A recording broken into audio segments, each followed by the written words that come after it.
بسم اللہ الرحمن الرحیم الرحمن علم القرآن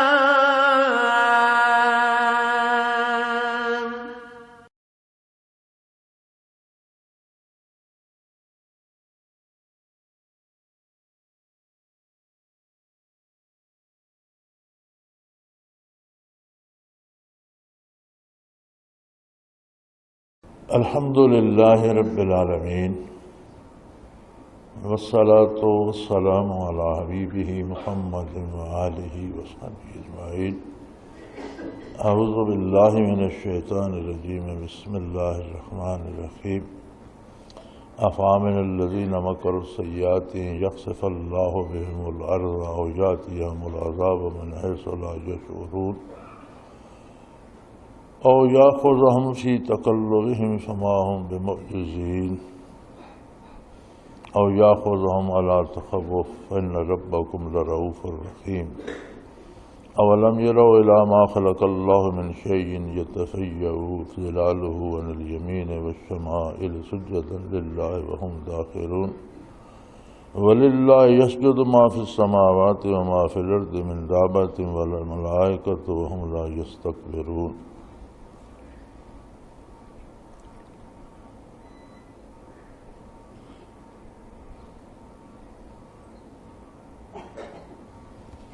یخافون ربهم من فوقهم ویفعلون ما یؤمرون۔ اللہم سبحانک لا علم لنا الا ما علمتنا انک انت العلیم الحکیم۔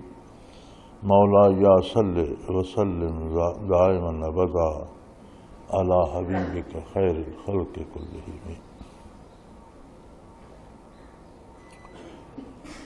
افامن الذین مکروا السیئات ان یخسف اللہ بہم الارض او یاتیہم العذاب من حیث لا یشعرون۔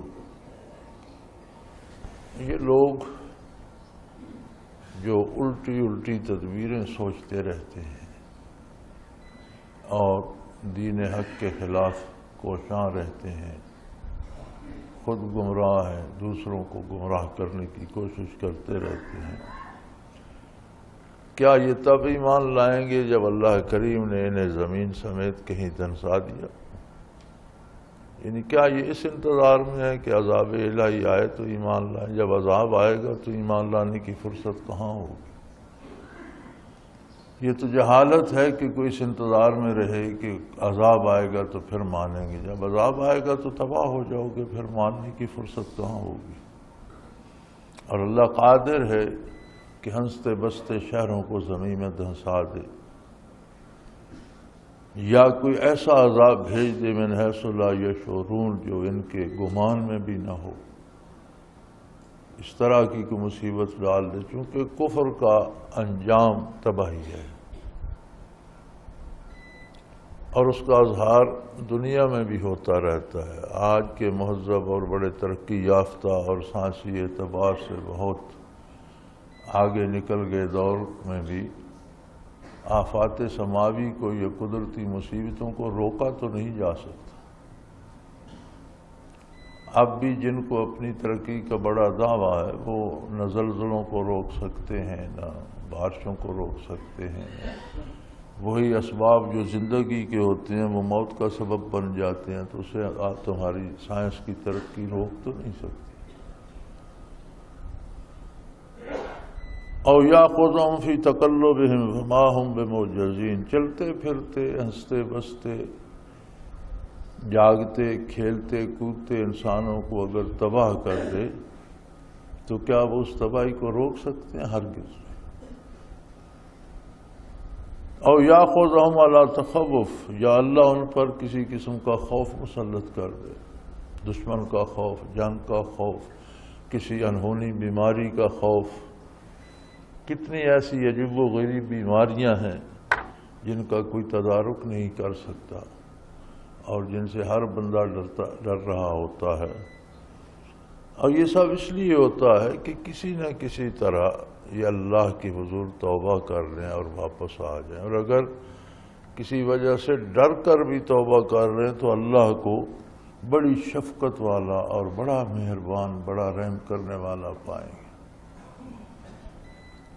حالانکہ چاہیے تو یہ تھا کہ لوگ تفکر کرتے، تحقیق کرتے، سوچتے اور سوچ سمجھ کر توبہ کرتے تو وہ قبول کی جاتی، لیکن اللہ کا کرم یہ ہے کہ فرمایا اگر ڈر کر بھی توبہ کر لیں تو ان کی توبہ قبول ہو جائے گی اور رحمت الہی کو پا لیں۔ یہ اس کی رحمت کی وسعت ہے اور اس کے کرم کی انتہا ہے۔ اولم یروا الی ما خلق اللہ من شیء یتفیأ ظلالہ عن الیمین والشمائل سجدا للہ وہم داخرون۔ کیا تم دیکھتے نہیں ہو کہ جتنی چیزیں مخلوقات جتنی اللہ نے پیدا کی ہے، کسی نہ کسی وقت ان کے سائے بھی جھک کر اللہ کی بارگاہ میں سجدہ ریز ہونے کا ثبوت پیش کرتے ہیں۔ بڑے بڑے پہاڑ، بڑے بڑے درخت، بڑی بڑی چٹانیں، ہر چیز پہ ایسا وقت آتا ہے کہ جب وہ اس کی عاجزی عذر من اللہ ہو جاتی ہے، جب اس کی عاجزی سامنے آ جاتی ہے اور چیزیں اپنی عاجزی کا اظہار اللہ کی بارگاہ میں کرتے ہیں، اور سب اس کے سامنے بے بس ہیں۔ وہ جسے جیسا چاہتا ہے اس طرح رکھتا ہے، کوئی اپنی مرضی سے اپنے آپ کو قائم نہیں رکھ سکتا۔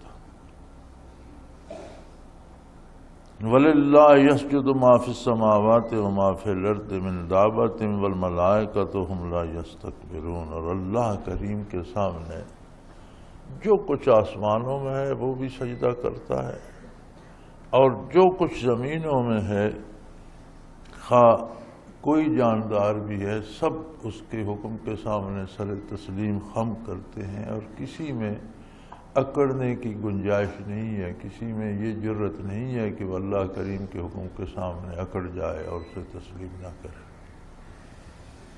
کسی جاندار کو بیمار کر دے، یہ صحت دے دے، کسی کو پیدا کر دے، یہ فنا کر دے، کسی کو زندگی عطا کر دے یا موت دے دے، کوئی چیز ایسی نہیں ہے جانداروں میں سے بھی اور بے جان اشیاء میں سے بھی جو انکار کرے اور اس کے حکم کے سامنے اکڑ جائے، ایسا ممکن نہیں۔ ہر چیز بلا چوں و چراں اس کی اطاعت کرتی ہے اور کسی میں تکبر کرنے کی یا اکڑنے کی گنجائش نہیں۔ جب شجر و حجر، درخت اور پہاڑ، دریا اور ندیاں، ہر چیز اس کے حکم کی اطاعت کرتی ہیں، تو انسان کو کیا ہوا جسے اس نے اتنا بہترین شرف بخشا، شعور بخشا، تو وہ اس انسانی شعور کو چھوڑ کر جانوروں سے بھی بدتر کیوں ہو جاتا ہے، یہ بے جان اشیاء سے بھی بدتر کیوں ہو جاتا ہے؟ یخافون ربهم من فوقہم، وہ اپنے اس پروردگار سے ڈرتی ہے ہر چیز جو ان سے بالا دست ہے، جس کا حکم ان پر نافذ ہوتا ہے، جس کا حکم ان پر چلتا ہے، اور کسی بھی چیز کی پوری زندگی کا تجزیہ کر لیں وہ اسی طرح رہتی ہے جس طرح اللہ اسے رکھنا چاہتا ہے۔ یفعلون ما یؤمرون، وہی کرتے ہیں جس کا حکم اللہ کی طرف سے دیا جاتا ہے۔ انسان کے علاوہ ساری مخلوق تکوینی امور کی تابع ہے، جس طرح اللہ کا حکم ہوتا ہے اسی طرح چلتے ہیں، کوئی سرتابی کی گنجائش نہیں رکھتا۔ انسان کو بھی اپنی ساری زندگی میں سرتابی کی مجال نہیں ہے، نہ اپنا وجود خود بنا سکتا ہے، نہ اپنی شکل خود تجویز کر سکتا ہے، نہ اپنی عقل خود بنا سکتا ہے، نہ اپنی روزی اپنی مرضی سے حاصل کر سکتا ہے، نہ اپنی صحت اپنی مرضی سے رکھ سکتا ہے، نہ اپنی زندگی اپنی مرضی سے رکھ سکتا ہے۔ یہ ساری چیزیں انسان بھی بے چون چرا قبول کرتا ہے۔ جب اطاعت کی باری آتی ہے، ارادی اطاعت کی باری ہے، تو صرف وہاں انسان کو اجازت دی گئی ہے کہ یہ راستہ اطاعت کا ہے، یہ نافرمانی کا ہے۔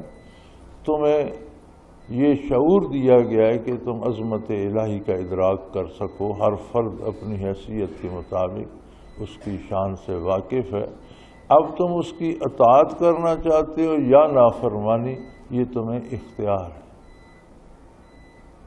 صرف اسی اختیار کی وجہ سے انسان ایک راستہ اختیار کرتا ہے، اطاعت کا یا گمراہی کا۔ حضرت علی کرم اللہ وجہ الکریم سے کسی نے یہ پوچھا تھا کہ انسان کو کتنا اختیار دیا گیا ہے، تو انہوں نے فرمایا ایک ٹانگ اٹھا لو۔ اس نے ایک ٹانگ اٹھائی، فرمایا اب دوسری اٹھا لو۔ کہنے دوسری کیسے اٹھاؤں؟ فرمایا بس اتنا ہی اختیار ہے انسان کے پاس، یعنی آدھی زندگی تقدیر الہی کے مطابق جیتا ہے۔ جسم کیسا ہوگا، شکل کیسی ہوگی، عقل کیسی ہوگی، رزق کتنا ہوگا، صحت کیسی، یہ سارے امور اللہ کے حکم کے مطابق مان کر چلتا ہے۔ اطاعت یا نافرمانی یہاں اسے اختیار دیا گیا ہے، یعنی آدھی زندگی جو ہے اطاعت یا نافرمانی میں بسر کرنے کا اس کے پاس اختیار ہے، وہ کون سا راستہ اختیار کرتا ہے۔ وقال اللہ لا تتخذوا الہین اثنین، اللہ کا حکم یہ ہے، اللہ نے یہ ارشاد فرمایا کہ دو معبود نہ بناؤ۔ انما هو الہ واحد، وہی اکیلا معبود ہے، عبادت کا مستحق ہے۔ تمام نعمتیں، تمام راحتیں اسی ایک کی طرف سے عطا ہوتی ہیں، اور یہی عقیدہ ہونا چاہیے، اور اللہ ہی سے ہمہ وقت اسی ذات عظیم سے ڈرنا چاہیے، اس کی ناراضگی سے ڈرنا چاہیے، اس کی ناپسند کے قریب نہیں جانا چاہیے۔ انسان کی عادت عجیب ہے، جب اس کا کوئی کام ہو جاتا ہے یا جسے اس نے مسئلہ سمجھ رکھا تو حل ہو جاتا ہے، جب تک نہیں ہوتا تب تک بڑا گڑ گڑا کر دعائیں کرتا ہے، کام ہو جائے تو پھر اللہ کو بھول جاتا ہے، پھر یا تو اپنے حسن تدبیر کا قائل ہو جاتا ہے کہ میں نے ایسے کر لیا، یا اللہ کے سوا کسی کا ممنون ہو جاتا ہے، فلاں نے میرا یہ کام کر دیا۔ یہ بڑی عجیب بات ہے۔ تو فرمایا جب کوئی نعمت ملتی بھی ہے تو اللہ کی طرف سے ہے، اسی کا مزید شکر ادا کرو اور اس کی اطاعت پہ مزید کاربند ہو۔ وَلَهُ مَا فِي السَّمَاوَاتِ وَالْأَرْضِ وَلَهُ الدِّينُ وَاسِبَاهُ، جو کچھ آسمانوں میں ہے یا زمین میں، کائنات میں جو کچھ بھی ہے سب اسی کی ملکیت ہے، سب اس کی اپنی تخلیق ہے، سب اس کے حکم کے تابع ہیں۔ جس چیز کو جب پیدا کرنا چاہتا ہے وہ پیدا ہوتی ہے، جس چیز کو جب تک باقی رکھنا چاہتا ہے وہ رہتی ہے، جس کو فنا کرنا چاہتا ہے وہ فنا ہو جاتی ہے۔ کسی کا اس میں کوئی دخل نہیں، ہر چیز اس کی اپنی ذاتی ملکیت ہے، اور اس میں اس کا اپنا ذاتی تصرف ہے، جو چاہے کرے۔ انسان کبھی تو اسباب ہی کو بڑا مان لیتا ہے کہ میں نے وہ تدبیر کی تو یہ کام ہو گیا، میں نے فلاں سے کہا تو اس نے میرا، یا کسی دوسرے کو اپنا حاجت روا سمجھ لیتا ہے یا اپنے حسن تدبیر کو۔ فرمایا یہ باتیں غلط ہیں۔ جب کسی کو کوئی نعمت ملتی ہے تو وہی دیتا ہے جس نے اسے پیدا فرمایا، جس نے وہ نعمت پیدا، وہ اس کی ذاتی ملکیت ہے، اگر اس نے اسے دی تو اس کی عطا ہے۔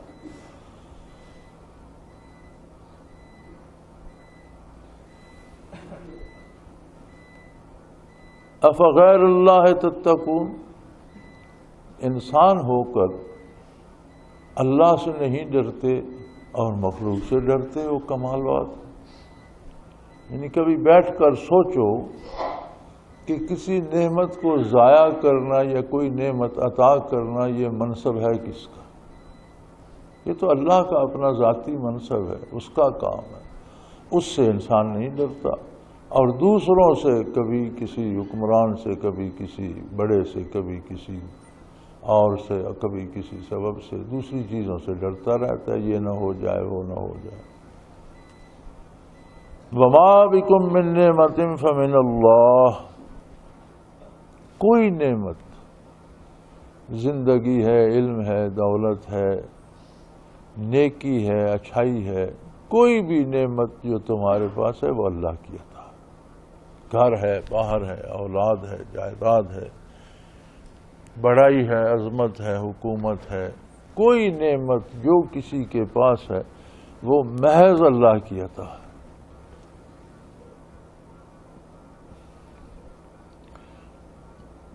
اور اس بات پہ یہ بھی دلیل ہے، ذرا سوچو، غور کرو، ثم اذا مسکم الضر فالیہ تجارون، جب تمہیں کوئی مصیبت پہنچتی ہے، جب تم تکلیف میں ہوتے ہو، جب تم دکھی ہوتے ہو تو کس کی بارگاہ میں چلاتے ہو؟ جب پریشانی آ جاتی ہے یا دکھ میں ہوتے ہو یا تکلیف میں ہوتے ہو تو پھر کس کو پکارتے ہو، کس کی بارگاہ میں گڑ گڑاتے ہو، کس سے امید رکھتے ہو کہ مصیبت دور کرے گا؟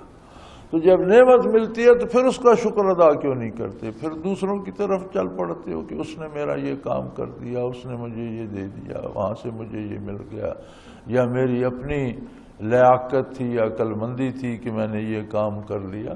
فرمایا جب نعمت ملتی ہے اس وقت بھی اسی کو یاد کرو جس کو مصیبت میں پکارتے، یہ بھی اسی کا احسان ہے کہ اس نے عطا فرمائی۔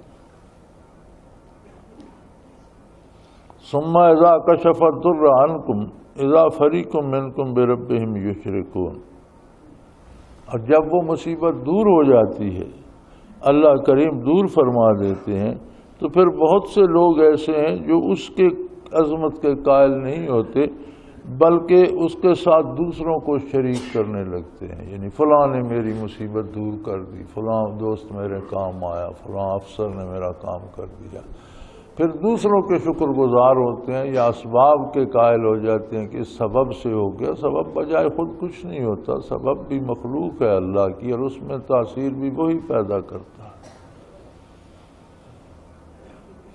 لِيَكْفُرُوا بِمَا آتَيْنَاهُمْ، اور یہ رویہ تو اللہ کی عطا کردہ نعمتوں کی ناشکری ہے، یعنی اللہ کریم عطا فرمایا تم شکر گزار دوسروں کے ہوتے رہو، تو یہ تو اللہ کی بہت بڑی ناشکری ہے۔ فَتَمَتَّعُوا فَسَوْفَ تَعْلَمُونَ، سو فائدہ اٹھا لو، موج کر لو، 4 دن زندگی تمہیں مہلت دی گئی ہے، جب تک حیات مستعار ہے اور اللہ کی گرفت نہیں آتی تو موج کر لو۔ تمہیں جب اللہ نے اختیار دیا ہے تو وہ تمہارے کردار کو دیکھ رہا ہے، لیکن تمہارے پاس بڑا تھوڑا سا وقت ہے، محدود سا وقت ہے، اس میں جو کرنا ہے کر لو، عنقریب تم کو اس کا انجام معلوم ہو جائے گا، بہت جلد ہر چیز سامنے آ جائے گی اور تمہیں پتہ چل جائے گا کہ کس کام کا انجام کیا ہوا۔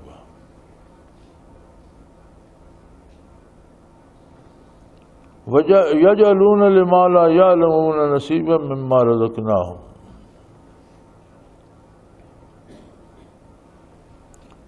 فرمایا معبودان باطلہ کے لیے خرچ بھی کرتے ہیں، معبودان باطلہ کو خوش کرنے کے لیے کبھی نظریں چڑھاتے ہیں، کبھی منتیں مانتے ہیں، کبھی جانور ذبح کرتے ہیں، اور یہ تو وہ رزق ہے جو میں نے تمہیں دیا، یعنی جو تمہارے پاس رزق ہے وہ تو اللہ نے تمہیں دیا، اور تم دوسروں کو معبود بنا کر اللہ کے دیے ہوئے رزق میں سے ان کی رضا کے لیے خرچ کرنے پہ لگے ہوئے ہو۔ تاللہ لتسألن عما کنتم تفترون، اللہ کی قسم، یہ اللہ کی عظمت اس بات پہ گواہ ہے کہ اس ساری چیز کا حساب ہوگا، تم سے پوچھا جائے گا، اور یہ جو تم جھوٹ موٹ اور فرضی حاجت روا بنا کر ان کی خوشامد میں لگے رہتے ہو، سب کا حساب ہوگا۔ فرمایا عجیب لوگ ہیں، وَيَجْعَلُونَ لِلَّهِ الْبَنَاتِ، اللہ کے لیے بیٹیاں تجویز کرتے ہیں۔ ایک طبقے کا عقیدہ یہ بھی تھا کہ فرشتے اللہ کی بیٹیاں ہیں۔ فرمایا ان سے پوچھو،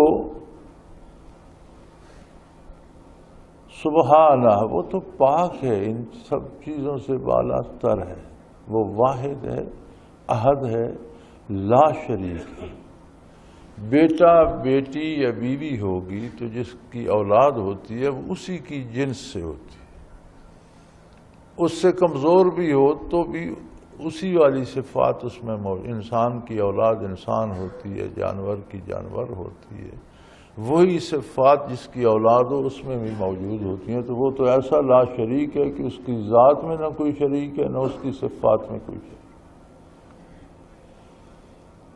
تو ان چیزوں سے پاک ہے، بالا تر ہے۔ لیکن لوگ اپنی جہالت کی وجہ سے اللہ کے لیے بیٹیاں تجویز کرتے ہیں اور اپنے لیے جو چیز انہیں اچھی لگے وہ پسند کرتے ہیں۔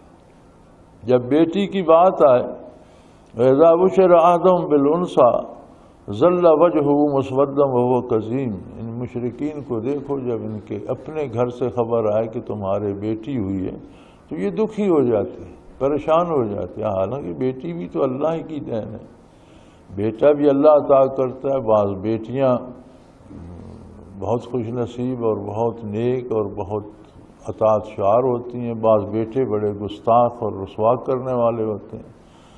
لیکن انسان کو دیکھو یہ بہرحال اس تلاش میں رہتا ہے کہ بیٹا ہو تو خوش ہو جاتا ہے، بیٹی ہو تو بس اس کا رنگ متغیر ہو جاتا ہے اور دکھ سے بھر جاتا ہے کہ یہ پریشانی گلے پڑ گئی۔ خود پسند نہیں کرتے بیٹیاں، اللہ کے لیے بیٹیاں تجویز کرتے،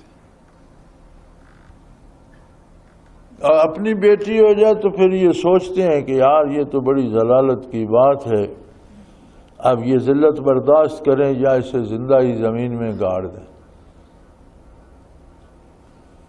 کیونکہ عرب اس بات سے بھی یار کرتے تھے کہ بیٹی ہو پھر وہ ہم کسی کو بیاہ کر دیں اور وہ پھر ہمارا داماد بنے اور اس کی اولاد ہو تو یہ تو ہماری شان کے خلاف ہے، کوئی ہماری بیٹی کا خاوند کہلائے تو وہ بیٹیوں کو زندہ زمین میں گاڑ دیتے تھے۔ تو فرمایا تمہیں تو بیٹی سے اتنا دکھ ہوتا ہے کہ تم یہ سوچنے لگ جاتے ہو کہ اب یہ ہو گئی تو یہ ذلت برداشت، بیٹی کا باپ ہونے کی ذلت برداشت کریں یا اسے زمین میں گاڑ دیں۔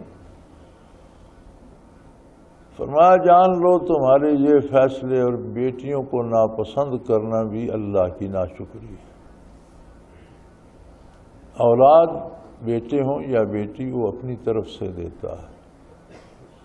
بعض اوقات بیٹیاں اس طرح کی خدمت کرتی ہیں والدین کی جس طرح بیٹے نہیں کرتے، بعض اوقات بیٹے نافرمان ہو جاتے ہیں اور والدین کے لیے پریشانی کا سبب بنتے ہیں۔ تو یہ سب اللہ کی عطا ہے، وہ بیٹا دی یا بیٹی دی اس کی طرف سے ہے۔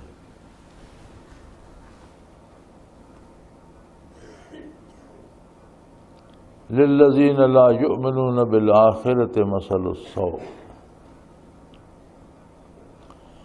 جو لوگ آخرت پر یقین نہیں رکھتے یہ سارے کام وہی کرتے ہیں جو سمجھتے ہیں سب کچھ یہیں دنیا میں ہے، یہاں شہرت ہو جائے، یہاں دولت مل جائے، یہاں کوئی بڑائی مل جائے تو بڑی بات ہے۔ فرمایا اصل بات یہ ہے کہ آخرت میں کیا نتائج سامنے آتے ہیں، اور جو لوگ آخرت پر یقین نہیں رکھتے ان کا حال بہت ہی برا ہے، بہت ہی برے حال میں ہے۔ وہ کیا ہوا چند دنیا کی زندگی میں ان چیزوں پہ پردہ پڑا ہوا ہے تو ایک دن تو ہر چیز سامنے آ جائے گی۔ وَلِلَّهِ الْمَثَلُ الْأَعْلَىٰ، اور تمام اعلیٰ اوصاف صرف اللہ کے لیے، تمام کمالات اسی کی شان ہے، اسی کی ذات کو زیبا ہے۔ وَهُوَ الْعَزِيزُ الْحَكِيمُ، اور وہ زبردست ہے، غالب ہے، جو چاہے کر سکتا ہے۔ پھر سوال یہ پیدا ہوتا ہے کہ جو نافرمانی کرتے ہیں ان کو پکڑتا کیوں نہیں؟ فرمایا وَهُوَ الْحَكِيمُ، اس کی اپنی حکمت ہے، اس نے خود انہیں فرصت دی، تھوڑا سا وقت دیا، وہ خود دیکھتا ہے کہ اس وقت میں یہ کیا کرتے ہیں، بالآخر گرفت میں آ جاتے ہیں۔ موت تو ہر ایک کو آ جاتی ہے، اور موت حقائق کی دنیا میں پہنچا دیتی ہے، تصورات ختم ہو جاتے ہیں، پھر حقیقتیں سامنے آ جاتی ہیں۔ وآخر دعوانا ان الحمد للہ رب العالمین۔ اللہ اللہ اللہ اللہ اللہ اللہ اللہ اللہ حضرت امیر محمد اکرم آوان مد ذلہ العالی دارالعرفان منارہ ضلع چکوال میں سالہ سال سے قرآن و حدیث کے اوپر خطابات کر رہے ہیں اور سلسلہ نقشبندیہ اویسیہ کے مطابق لوگوں کو ذکر الہی کی تربیت دے رہے ہیں۔ وہ قرآن پاک کی تفسیر ترتیب وار بیان کر رہے ہیں۔ تفسیر قرآن کو وہ موجودہ ملکی اور بین الاقوامی حالات کے مطابق بیان کرتے ہیں۔ موٹر وے سے کلر کہار کے انٹرچینج سے نکلتے ہوئے کلر کہار کی جھیل سے ہوتے ہوئے میانی، بوچھال اور نور پور سے گزرتے ہوئے دارالعرفان منارہ پہنچ سکتے ہیں۔ حضرت امیر محمد اکرم آوان نے بچیوں اور بچوں کی دینی اور دنیاوی تعلیم کے لیے سقارہ اکیڈمی کے نام سے ایک درسگاہ بھی قائم کی ہے، جس کا افتتاح ملک پاکستان کے صدر جنرل محمد ضیاء الحق نے اپنے دست مبارک سے کیا تھا۔ وہ تمام احباب جو اسلام کی طلب رکھتے ہیں ان سے گزارش ہے کہ دارالعرفان منارہ ضلع چکوال میں امیر محمد اکرم آوان صاحب کے خطابات سے مستفید ہوں۔ وہ ہر جمعے کو نماز سے پہلے بیان فرماتے ہیں۔ ہر ماہ کی پہلی اتوار کو ماہانہ اجتماع ہوتا ہے جس میں آپ خصوصی خطاب فرماتے ہیں اور پاکستان کے چاروں صوبوں سے احباب اس اجتماع میں شرکت کرتے ہیں۔ اس کے علاوہ یہاں سال میں 2 مرکزی اجتماعات بھی ہوتے ہیں، ایک رمضان المبارک میں اعتکاف کا اجتماع اور دوسرا جولائی اور اگست میں 40 دن کا اجتماع ہوتا ہے جس میں روحانی تربیت کی جاتی ہے۔ اپنا خون سیماب دے کر اتنا ہم کر جائیں گے، نام آقا کا چمن میں پھر رقم کر جائیں گے۔